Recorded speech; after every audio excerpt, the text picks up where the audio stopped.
This is an old idea that I think it comes from the Renaissance. And the notion is make weights were little pieces of lead that were put on the scales. So you imagine one of these old kind of hand scales, hand worked scales. And on one side you put the lead, but on the other side was gold or some precious metal. And so the make weight was the way to measure the gold. And so that's where the literal image comes from.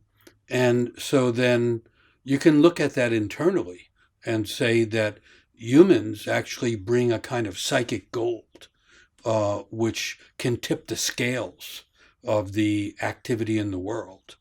And then they pushed it a little further and said that, and it might be that the original statement was humans are the make weights on the scales of time and eternity. So that there's the sense of you have both the eternal and the time bound. And humans are both, right? I mean, that's what's partly intriguing about it, or being human.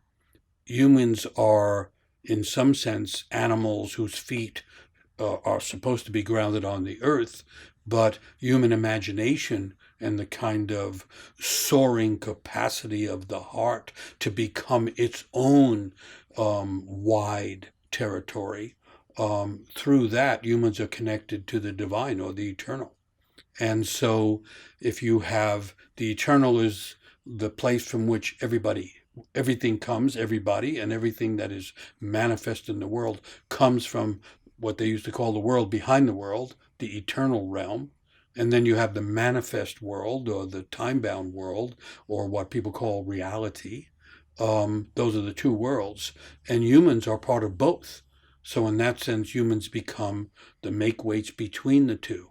And then when you take it back to the personal, when a person makes a greater, to borrow from the question, the word alignment, when a person makes an alignment to their deeper self and soul, then they literally access the hidden abundance, which in alchemy was thought to be the gold hidden inside the heart of each person. And then they bring the kind of weight of that.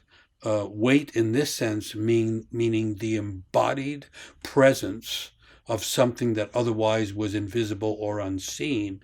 When people align in that way and bring forth that which is hidden in them, then that tips the scales between time and eternity. It tips things towards the eternal, which is part of the responsibility for humans in a sense.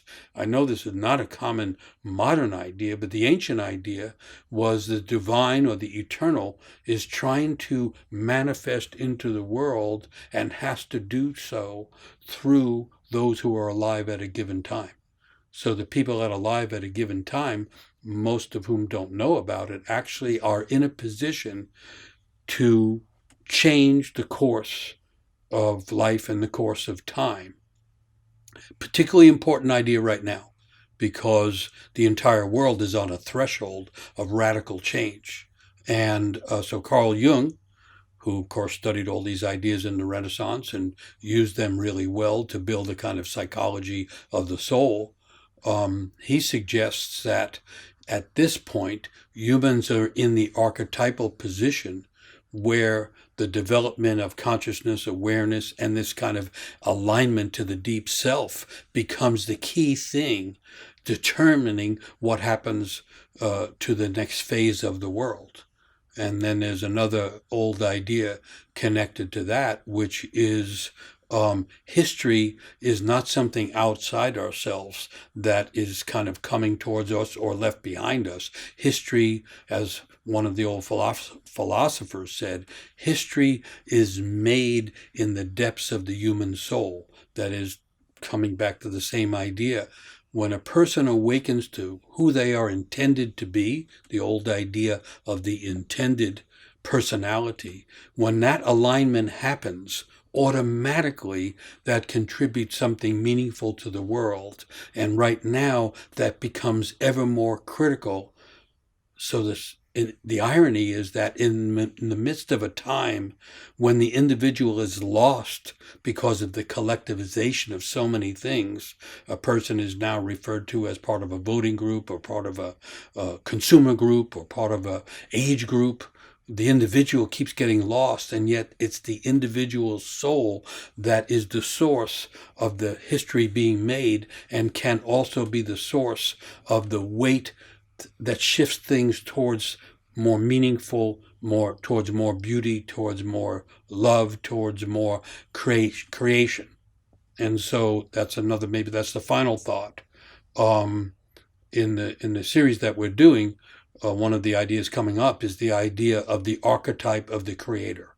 You have the archetype of the mother, from which anyone, a male, female, any age, anyone can feel the stirring of a kind of deep sense of wanting to protect and nourish an infant or a child. That's an archetype. It exists in everybody. It can be activated just by the presence of a kind of abandoned child, for instance. And there's many other archetypes, but one of them is the archetype of the creator. So staying in this idea where humans can shift the direction, the balance, and the weight of time, that's best done by finding the connection to this archetypal energy of adding to the creation of the world. And at Mosaic, we call that the agents of creation. And we're being invited to do that because this is a critical moment, not just for the balance of individual life and not just for the balance of collective life, or in the United States, the balance of democracy versus autocracy, or all kinds of things you could think of, but it's really about the balance of culture and nature. It's about the balance of the world being shifted.